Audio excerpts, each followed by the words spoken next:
네, 안녕하십니까. 군 간부 되기 참 쉽죠. 예, 정명렬 교수입니다. 여러분과 이제 첫 시간 이렇게 보는데 오늘은 장교와 부사관. 많은 우리 청소년들이 진로 특강을 이렇게 하다 보면 교수님 질문이 있습니다. 장교가 되는 게 더 좋나요? 부사관이 되는 게 더 좋나요? 그런 질문도 많이 나오고 교수님 장교가 되는 방법이 뭐예요? 부사관이 되는 방법이 뭐예요? 그런 질문을 참 많이 받아요. 그래서 오늘 여러분에게 짧고 또 핵심적인 내용으로 장교와 부사관이 되는 방법과 또 어떤 장단점이 있는지 여러분과 짧게 이야기해 볼 수 있도록 하겠습니다. 자, 먼저 오늘 첫 시간이기 때문에 저는 전남과학대학교 지금 현재 특수전학과 학과장으로 있는 정명렬입니다. 그리고 청소년 진로 지도사로 또 다양한 우리 교육부에서 꿈 진로의 그런 프로그램을 또 운영하고 있고 거기에서 직업군인에 대한 전문가로서 많은 활동을 또 하고 있습니다. 또 우리 국방부에서 정시 인가를 받은 군사회복지학회 이사로 재직 중에 있고 대한안전연합 이사 그리고 군에 특히 한 15년 동안 군 생활하고 또 현재는 군 부사관 관련된 이런 일들을 하면서 군 관련해서 약 20년 넘는 그런 활동들을 현재 진행 중에 있습니다. 그래서 여러분들에게 많은 도움을 주리라 믿어 의심치 않습니다. 먼저 우리 군의 구성입니다. 뭐 여러분 다 알겠지만 우리 군에는 육군이 있고 그 다음에 해군, 공군이 있습니다. 근데 이제 단순하게 우리 군을 이렇게 구분한다라는 게 여러분 육군은 육군 자체적으로 싸울 수 있는 건 아니에요. 이제 전쟁 임무 수행을 할 수 있지만 혼자 싸우는 건 아니에요.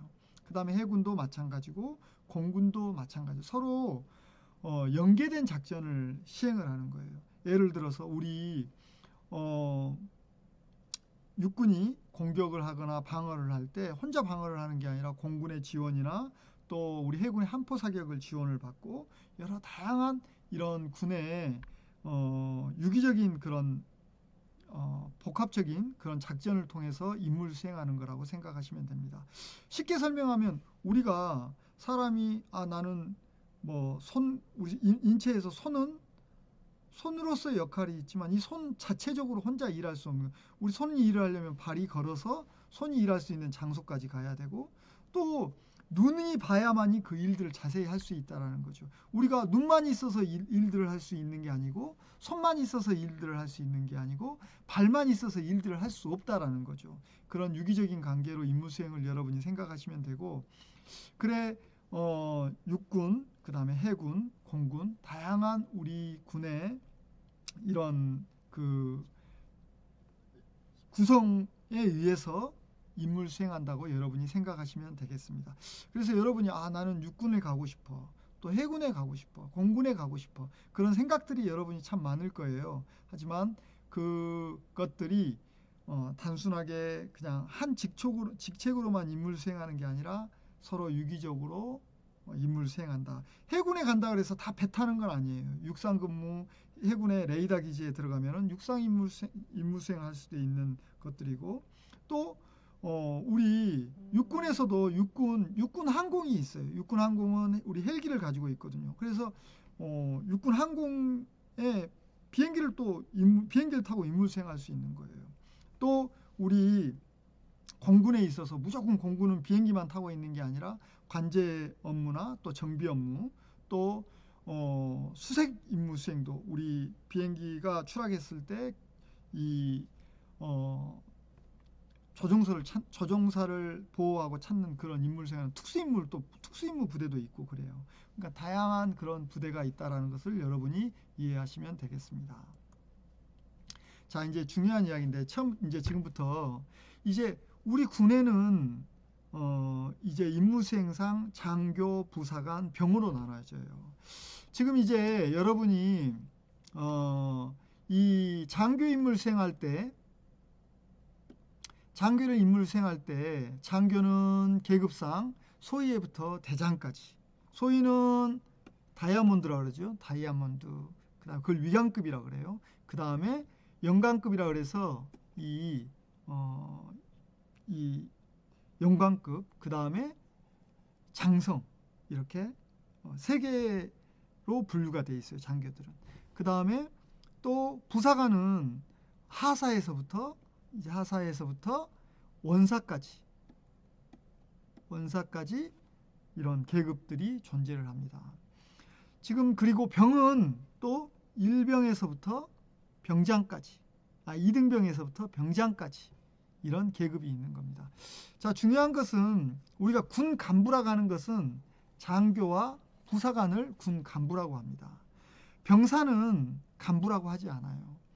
근데 이제 병사는 의무복무 제도를 저희들은 채택하고 있기 때문에, 우리 대한민국은 채택하고 있기 때문에 병사들은 모든 대한민국의 젊은 신체 건강한 모든 사람들은 군 생활을 해야 돼요. 그렇기 때문에 군 생활을 해야 되는데, 그 중에 장교와 부사관은 의무복무는 아니에요. 본인들이 지원을 해서, 본인들이 희망을 해서 모집해서 선발 자원으로 해서 장교와 부사관으로 나눠지는 겁니다. 자, 우리가 장교와 부사관은 특수직 공무원이라고 그러는데, 장교는 우리 공무원으로 말하면 7급 이상이에요. 그 다음에 부사관은 9급 이상이라고 생각하시면 됩니다. 자, 근데 여러분이 장교와 부사관 사이에 준사관이라는 게 있어요. 준사관. 이건 좀 여러분이 좀 어려워서 제가 여기에 표시를 하진 않았지만, 준사관은 위관급 다이아몬드 형식이 되어 있는데 색깔이 노란색이에요. 이거는 전문직 위관이라고 생각하시면 돼요. 그걸 이제 준사관, 우리가 이제 그걸 장교로 편입을 시키는데, 장교예요. 이분들은 이 준사관도 포함해서 이 장교의 임무를 수행하는 겁니다. 자, 그러면 우리가 이제 장교라는 것은 뭐냐면 군 지휘자 및 지휘관의 역할을 임무를 수행하는 거예요. 어떻게 보면 임무 수행상의 책임과 또 권한이 부여되는 대신에 많은 이제 병력을 지휘해야 되고 병력을 관리해야 되는 그런 입장이고, 부사관들 또한 병력을 지휘하고 관리하는 그런 입장이지만, 이 전문직으로서 어떤 임무 수행에 있어서 다양한 그런 부대 관리를 하는 것들이 아니라 전문직으로서 임무를 수행하는 겁니다. 자, 예를 들어서 한 부대에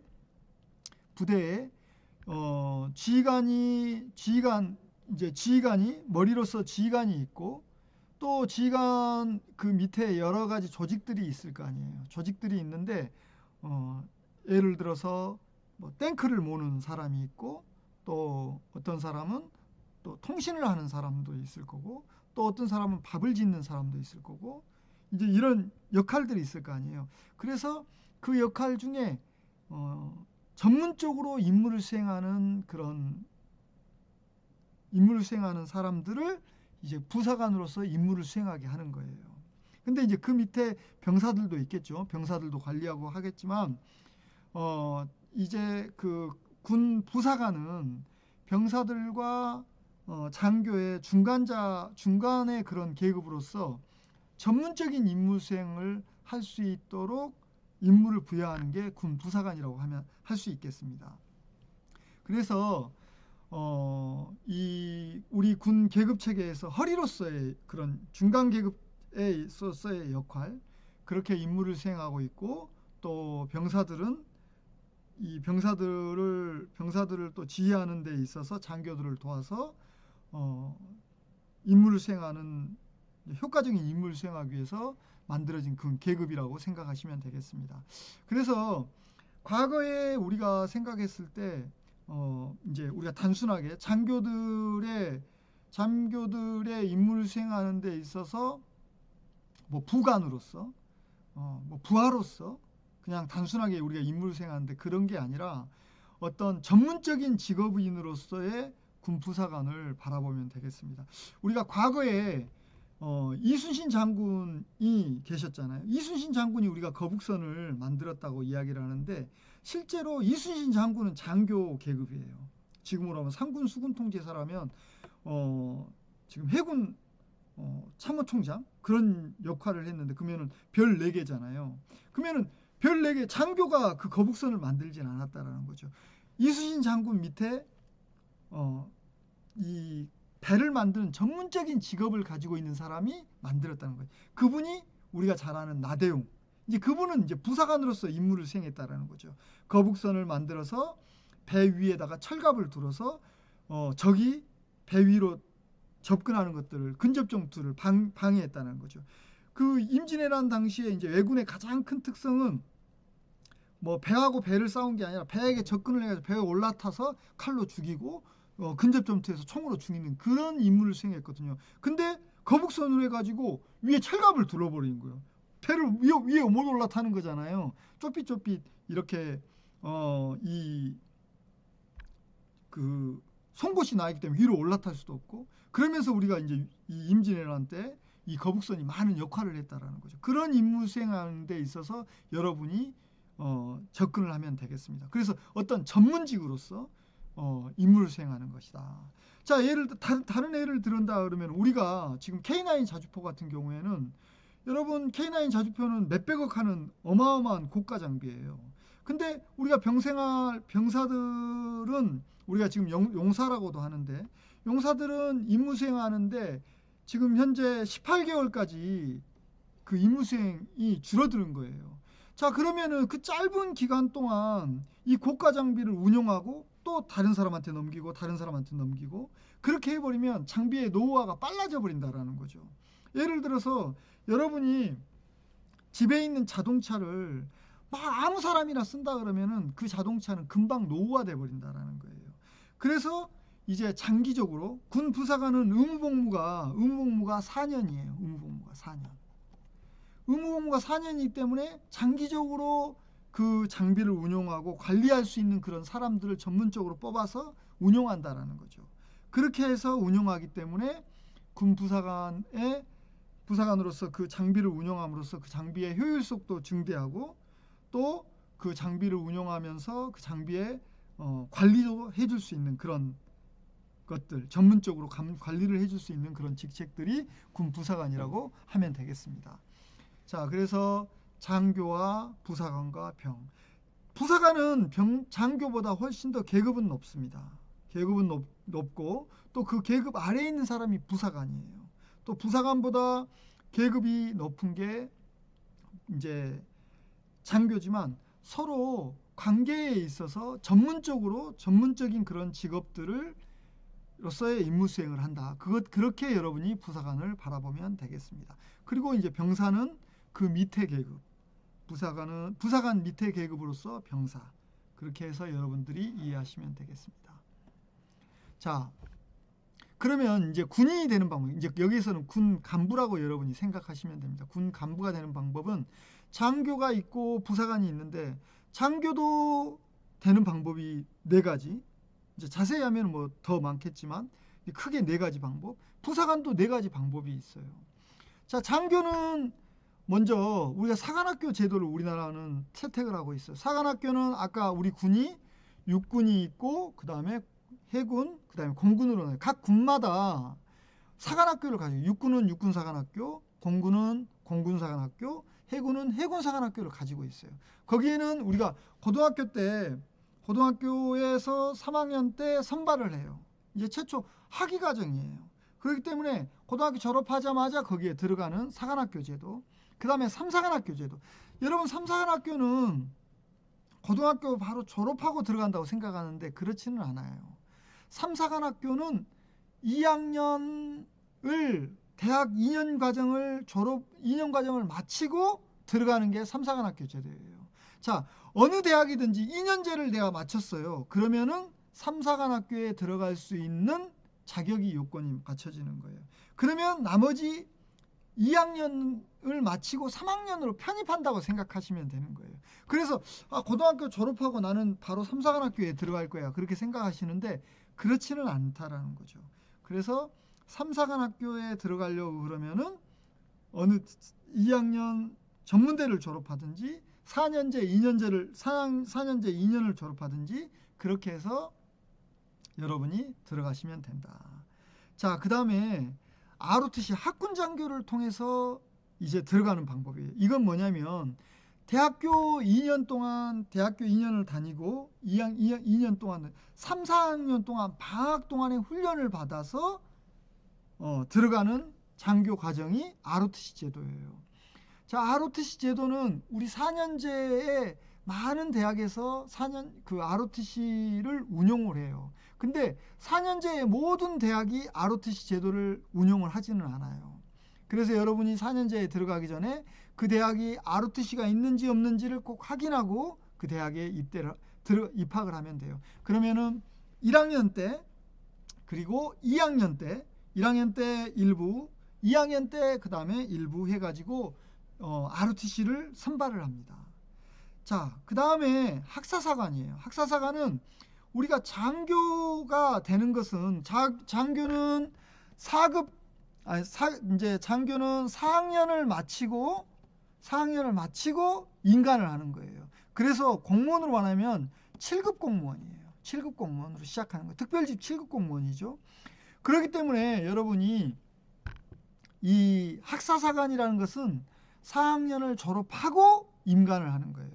근데 여기에서 이제 올해까지만 지금 운용이 되는데 일부 군사학과 중에 육군과 협약되어 있는 대학이 있어요. 인터넷을 찾아보면 금방 찾을 수 있어요. 장교 과정이에요. 육군과 협약된 최초 우리 군에서 2007년도에 이 과정을 이제 시작해서 2007년도에 시행을 했었는데 그때 최초 시행 과정에서의 우리가 최초 우리 육군본부에서 6개 대학을 개설을 해줬어요. 그거는 여러분이 인터넷에서 찾으면 쉽게 찾을 수 있어요. 그래서 근데 이거 운영을 내년까지만 진행을 하고 내후년부터는 이걸 운영하지 않아요. 그러니까 이제 이거는 뭐냐면 4년제 군사학과 중에 입학과 동시에 인간이 확정되는 곳이 있었어요. 근데 그건 내년까지만 내가 말한다 그랬잖아요. 그리고 이제 대부분 4년제 협약돼 있지 않는 4년제 비협약 대학에 있어서의 방법은 뭐냐면 학사사관을 시험을 봐서 준비를 해서 졸업하면서 학사사관으로 인간을 하는 거예요. 그러면 학사사관으로 인간자하고 ROTC 인간자하고 뭐가 틀리죠? 여기는 4년 졸업 후에 일정 기간 교육을 받고 인간을 하는 거예요. 근데 ROTC는 방학 동안에 교육을 받기 때문에 졸업과 동시에 임관을 하는 거예요. 그런 다른 점이 있는 거예요. 그 다음에 간부사관이라 그래서 대학 2년을 졸업했거나 아니면 4년제 2년을 마친 사람들에 한해서 간부사관 선발 과정이 있어요. 그 과정에 의해서 선발하는 방법이 있는데 이 방법으로 해서 군 간부가 되는 방법이 있다라는 거죠. 이거는 이제 병생활 하면서 병사들 중에서 뽑는 거예요.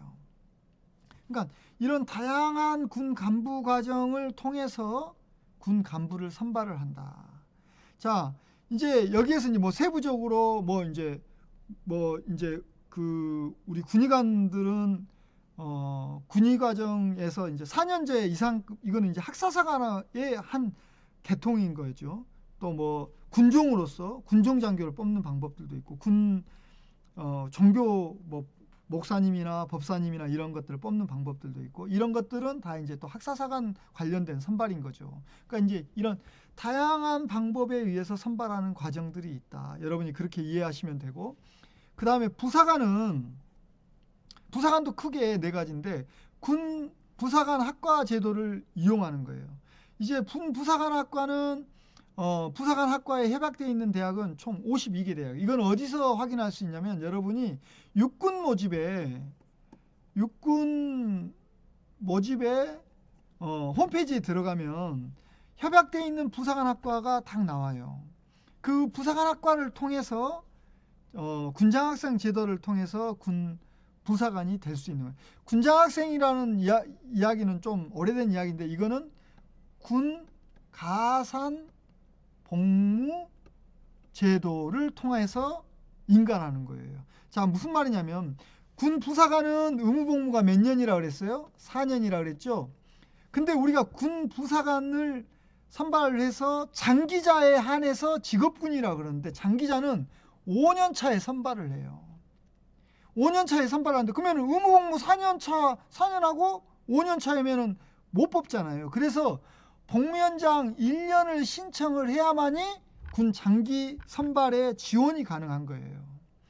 그래서 우리 군에서는 군 가산복무 제도를 채택을 하고 있는 거예요. 군 가산복무 제도라는 건 뭐냐면 협약돼 있는 대학에 있는 이런 학생들한테 야, 군 가산복무 제도에 지원을 해라. 그렇게 해서 지원자를 해서 그 지원자들을 대학교 때 선발을 해요. 선발을 해서 그 인원들에게 국방부에서 장학금을 줘요. 한 학기 1년치 학비를 주는 거예요. 예를 들어서 우리 학교 같은 경우에는 개인당 한 500만 원 정도 1학기 저희 대학 같은 경우에는 한 학기에 250만 원 정도 학비가 들거든요. 그래서 약 500만 원 돈을 이 학생한테 주는 거죠. 이제 그 대신 의무복무로 이제 의무복무로 해서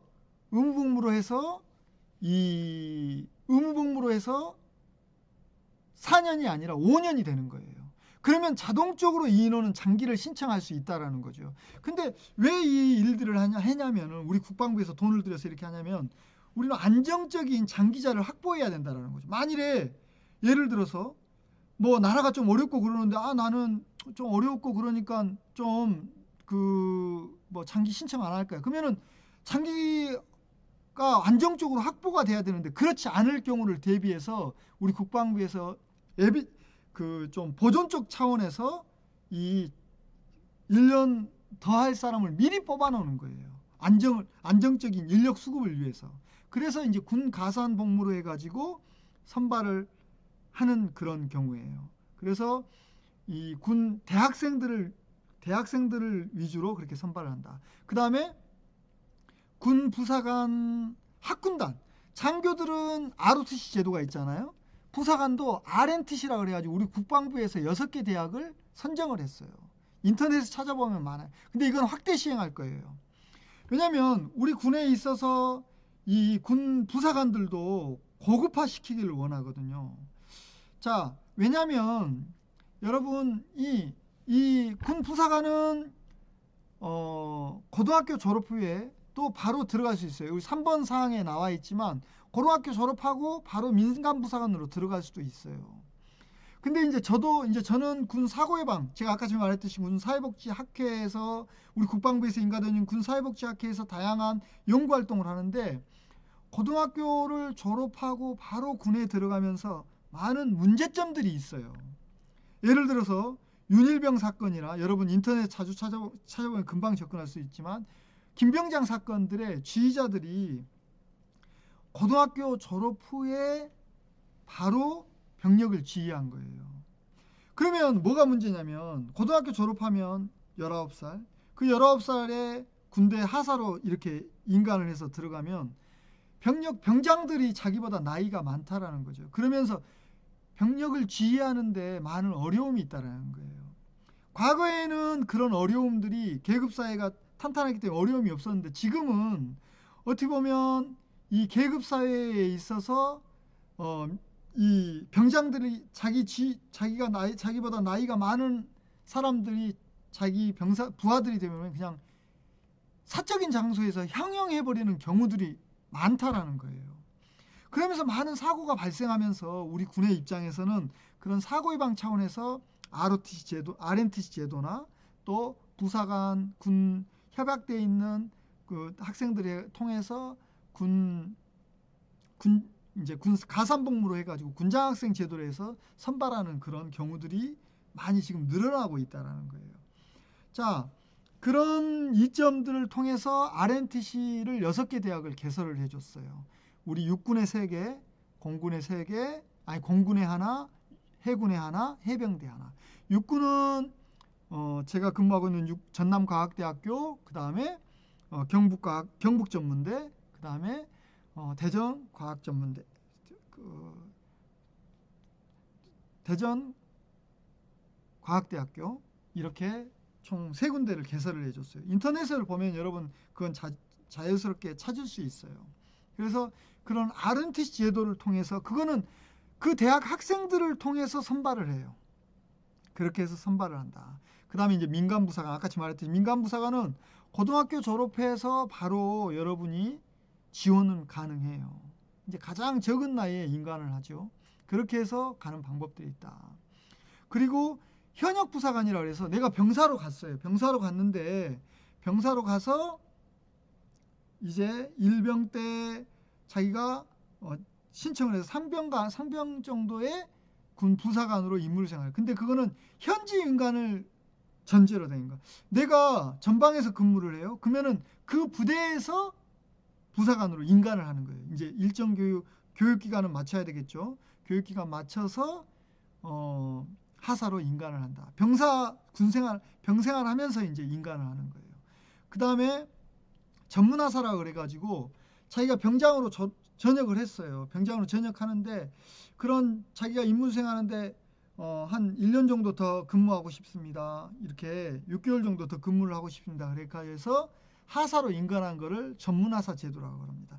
이런 제도를 통해서 군 생활을 하면서 선발하는 그런 제도들이 있는 거예요. 그렇게 해서 군인이 되는 방법들이 있다. 좀 복잡하지만 이런 방법들이 있다라는 거죠.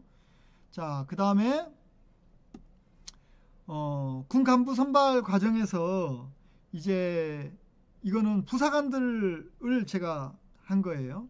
필기평가로 해가지고 1차 30%를 선발하고, 자, 그 다음에 직무수행 평가로 해가지고 30점을 주는데 1차에 선발을 할 때, 그러니까 1차 필기평가하고 직무수행 점수를 통해서 1차를 선발하는 거예요. 직무수행, 이제 필기평가는 여러분 나중에 이제 교수가 한번 설명을 해주겠지만, 필기평가는 다양한 공간 능력, 언어 논리력, 자료 해석, 국사, 지각 속도 이런 것들은 우리 군 간부로서 꼭 필요한 것들을 이제 필기평가로 선발을 해요. 그 다음에 직무수행, 이거 이제 30점.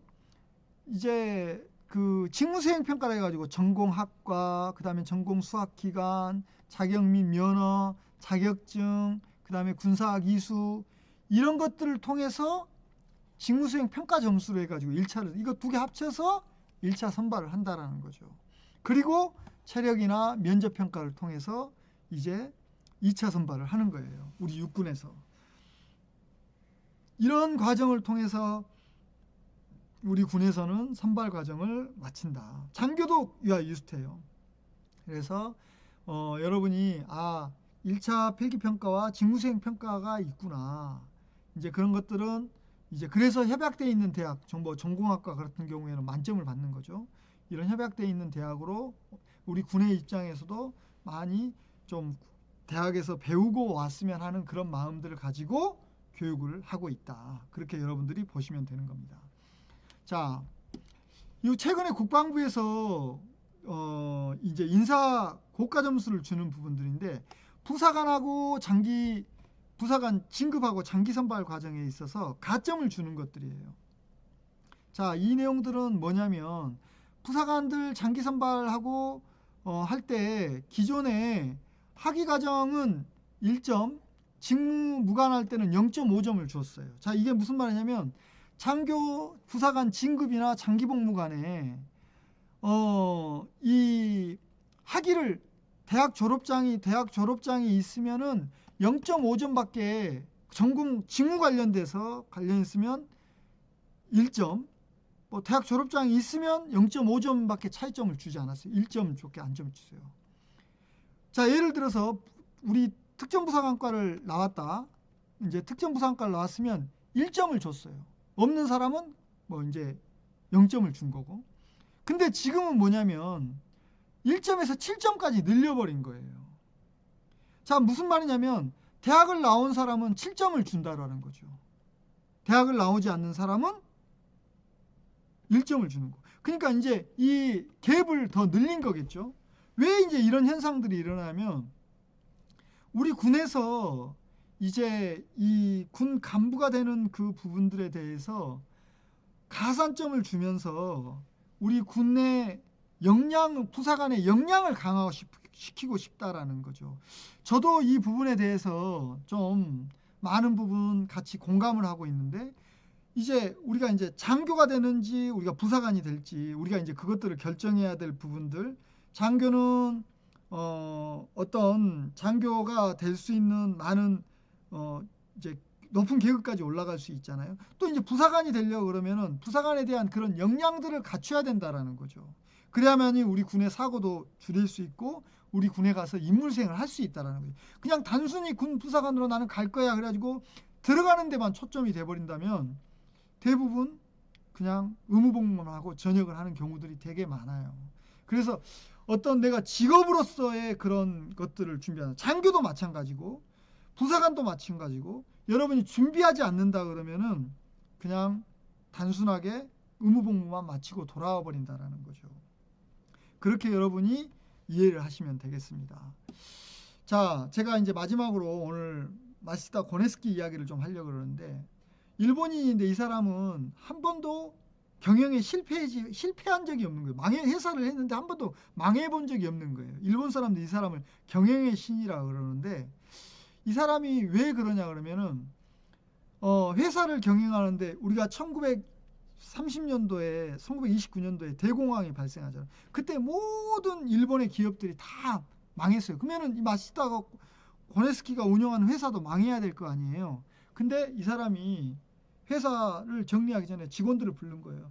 여러분, 이제 회사는 문을 닫아야 됩니다. 근데 최대한 한 절반 정도를 잘라야 되는데 여러분 어떻게 했으면 좋겠습니까? 다 잘라도 될까요? 이제 물어본 거죠, 직원들한테. 그러니까 직원들이 막 하면서 한 직원이, 아니 우리 자르는 건 좀 그렇다. 차라리 좀 월급을 적게 받고 오전 반, 오후 반 이렇게 나누면 안 되냐. 그러면은 이렇게 오전 반, 오후 반으로 나누면은 좀 도움이 되지 않냐. 그래서 그래? 그러면 오케이. 그러면 대신 월급을 나눠줄 수 있도록 하겠다. 그러면서 해고하지 않고 모든 사람들을 그 어려운 시기에 운영하면서 직원들이 이 고마운 마음에 되게 열심히 해가지고 회사를 부도시키지 않고 경영했다라는 거죠. 또 이제 올림픽 특수가 이거 뭐냐면, 이때는 그 파나소닉을 운영할 때인데 올림픽 특수가 끝나고 이 모든 이제 이 전자제품 같은 게 팔리지가 않은 거죠. 그래가지고 대리점에서 막 대리점이 도산하다 보니까 이 마시다 고네스키의 물건들도 안 팔린 거예요. 그래서 대리점 자기 물건들을 파는 대리점 직원들을 다 부른 거예요. 지금으로 말하면 뭐 하이마트 직원들을 다 부른 거예요. 너희들이 요구하는 게 뭐냐? 내가 한번 들어주겠다. 그래 들어보니까, 그러면 너희들 그 물건 우리가 그때 장사가 잘 될 줄 알고 팔았는데 지금 장사가 안 되니까 니들 다시 회수해라. 그러니까 마시다 고네스키가 자기가 300억 엔을 손실을 각오하고 그 모든 것들을 회수한 거예요. 그러면서 이제 이 대리점 사장들이 다른 뭐 소니나 다른 것들도 있고 막 있는데 이 파나소닉 물건들은 더 팔아준 거죠. 왜냐하면 고마운 마음에서. 그러면서 그 어려움을 넘긴 거예요. 그래서 이 마시다 고네스키가 늘 하는 거 뭐냐면, 나는 세 가지 복이 있다. 뭐냐면 가난하게 태어난 것, 그다음에 병약하게 태어난 것, 배우지 못하는 것. 이 세 가지가 나한테는 정말 나한테 복이라는 거죠. 여러분이 군 부사관으로 되는, 또 군 간부로서 장교가 되려고 생각하는데 난 이런 것들이 부족해. 난 이런 것들이 좀 어려워. 근데 여러분, 마시다 고네스키가 가난하게 태어났기 때문에 못 배웠고, 또 병약하기 때문에 자기 관리를 했던 거고, 배우지 못했기 때문에 다른 사람의 의견을 잘 들었다라는 거죠. 여러분 안에 군 간부가 되려고 한다 그러면은, 여러분 군 간부라는 것은 어떤 똑똑해서 되는 거 아니에요. 저도 군 간부로서 임무 수행을 15년 동안 했고 다양한 임무 수행을 했어요. 그러면서 많은 경험들을 했고, 지금은 대학 교수직을 임무를 수행하면서 또 지금도 군에 많은 역할들을 하고 군에 많은 도움을 주고 있어요. 저는 누구보다 군을 사랑하고 있는 사람이고 군이 잘 됐으면 하는 그런 마음이에요. 근데 군을 사랑하는 사람들은 어떤 자기가 잘나서 군 간부가 되는 건 아니에요. 그래서 어떤 여러분들한테 부족함이 있다면은 그게 군 간부를 될 수 있는 가장 좋은 조건이다. 교수님, 저는 눈이 안 좋아요. 교수님, 저는 어떤 어려움들이 있어요. 달리기를 못해요. 근데 그게 여러분이 군 간부를 될 수 있는 가장 좋은 조건이다. 그래서 여러분이 군을 간부를 도전하는데 도전을 했으면 좋겠다라는 그런 생각인 거예요. 그래, 오늘 첫 시간 군 장교하고 부사관 되는 방법들에 대해서 이렇게 했는데 한번 오늘 이 내용들을 듣고 여러분이 도움이 됐다면 좋아요, 구독 부탁드립니다. 오늘은 여기까지 할 수 있도록